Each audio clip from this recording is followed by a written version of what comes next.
It is 8 p.m. and here are our top stories. A police chase from Denver ends with a police car upside down.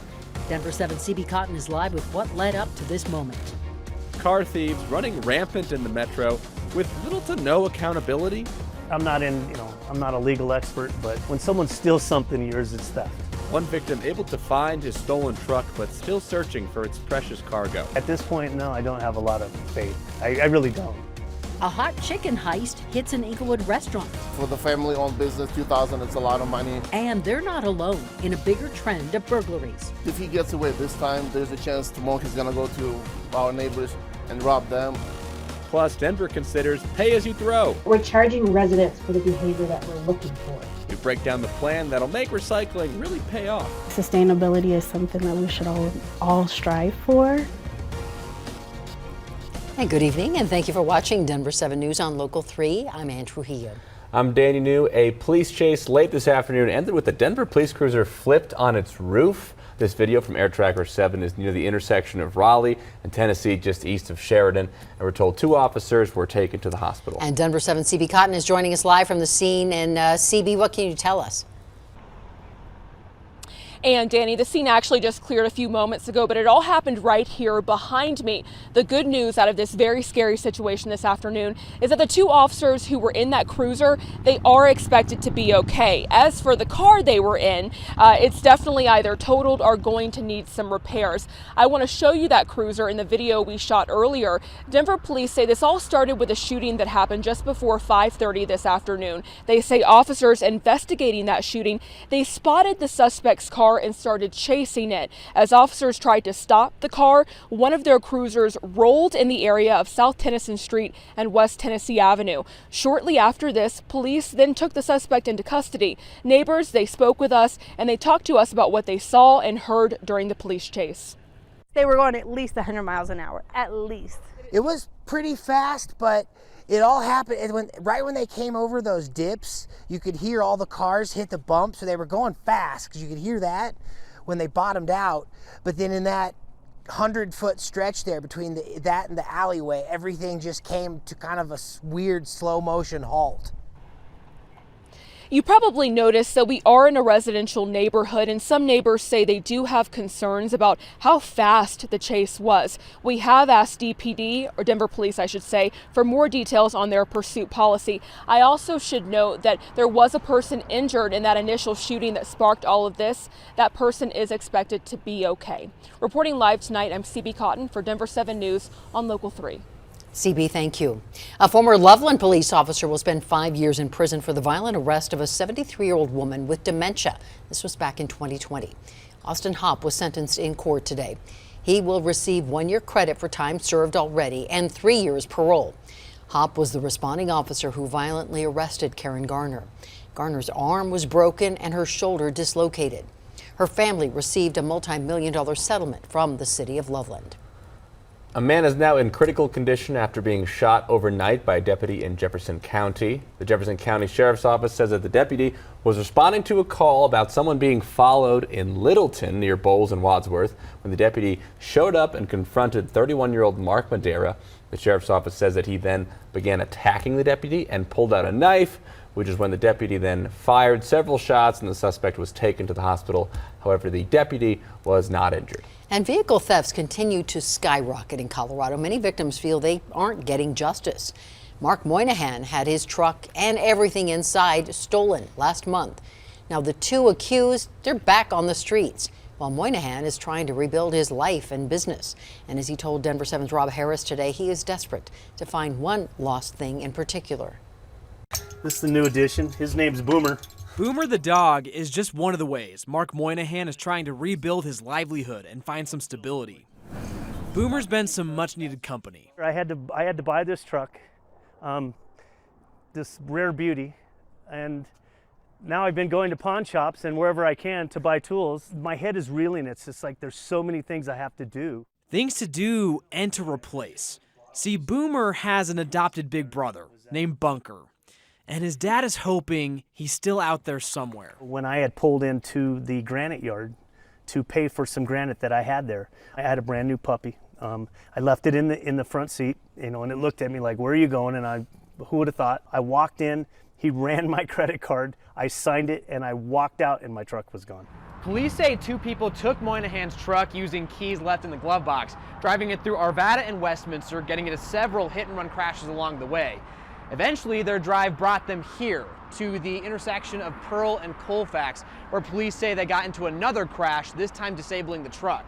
The two were found not too far from the scene of the crash with the keys to the truck still in hand. But the Denver District Attorney is only pursuing charges of second-degree trespassing of a motor vehicle, not auto theft. Doesn't surprise me at all. Tonight at 10 o'clock, the Metropolitan Auto Theft Task Force tells us why cases like Moynihan's are on the rise and what they feel needs to be done to keep our streets safer. The only thing I really wanted help with, and I still want help, is with my dog, finding that dog. For Denver 7, I'm Rob Harris. And when we asked the Denver DA why only trespassing charges are being pursued, we were told they could not comment on a current court case. If you have seen Moynihan's dog or you know anything that could help him in the search, you can reach out to us at contactdenver7@thedenverchannel.com. Well, a family-owned restaurant in Englewood lost thousands of dollars after a suspect broke in early Wednesday. Surveillance footage shows a man trespassing into the Blazing Bird. The owner, Artem Murignan, says that he broke the lockbox and then grabbed the keys. And the video, as you can see, captures the man rushing through the front door and making his way to the registers. And then thousands were taken in a very short amount of time. Around $2,000 were taken, and it's a lot of money. It's a lot of money for a family business. Might not be a big deal for like big corporations and things, but for the family-owned business, $2,000, it's a lot of money. So far, no arrests have been made for a crime that's become fairly common in the area, actually. A crime map shows that there have been at least 28 burglaries in Englewood in this year alone. Lalma Lincoln Park in Denver is back open tonight after a week-long closure due to recent violence in the park. Last week, a 63-year-old man was killed while trying to break up a fight in the park at 13th and Osage. The city of Denver says for now, the plan is for the park to remain open. Well, Denver might finally provide weekly recycling services for residents. Right now, recycling is every 2 weeks, and Denver currently charges for composting. Well, now the city wants to charge for the trash instead, based on the size of homeowners' trash cans. The smallest would cost $9 a month, the next one $13, and the largest $21 a month. And there would be no charge for recycling or composting carts. Denver 7's Colette Bordelon is looking closer at the proposal and spoke with one local woman working to make our waste more sustainable. I'm not an insect person. Alicia Richardson never thought this is where she'd be. She calls it Princess Gardens Worm Farm. This worm farm is currently diverting about 100 pounds of waste every week. The technical name for it is vermicomposting. So in each bin there are approximately 1,000 worms, and they love to eat. What they're eating could have ended up in the trash. We allow brown paper bags, kitchen scraps, coffee grounds, tea bags, things like that. The reason behind this kind of sustainability, I don't want to just throw this into the landfill, is the same as a proposal from the city of Denver that would give residents weekly recycling and composting services. To pay for that, customers would be charged based on the size of the trash can they choose. You'll see around the country that there are cities that have 2 and 3 times the rates of diversion that Denver does. And one thing that they all have in common is charging for trash. Denver only diverts around a quarter of all recyclables or things that could be composted from our landfills.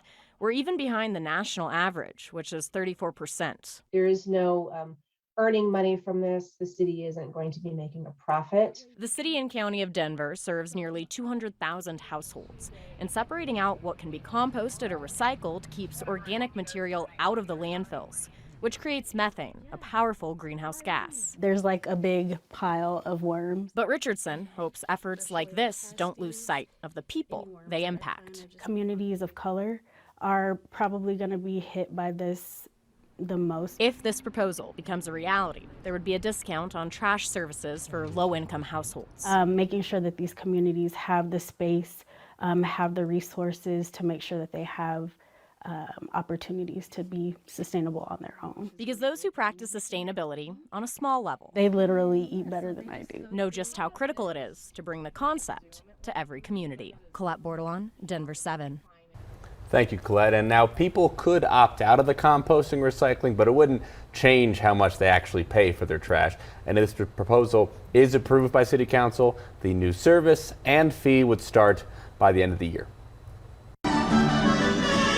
Coming up on Denver 7 News at 8, the Colorado Mestizo dancers return from a 2-year hiatus. It's really great to get everybody back together. Meet the group keeping Mexican culture alive for younger generations, just in time for Cinco de Mayo. It's generational for us, and it's beautiful. Temperatures bounce back nicely today, even warmer as we head into the Mother's Day weekend. Plus, we got Avs versus Preds in Game 2 of the Stanley Cup playoffs. Denver 7 Sports is breaking down all the action at Ball Arena tonight.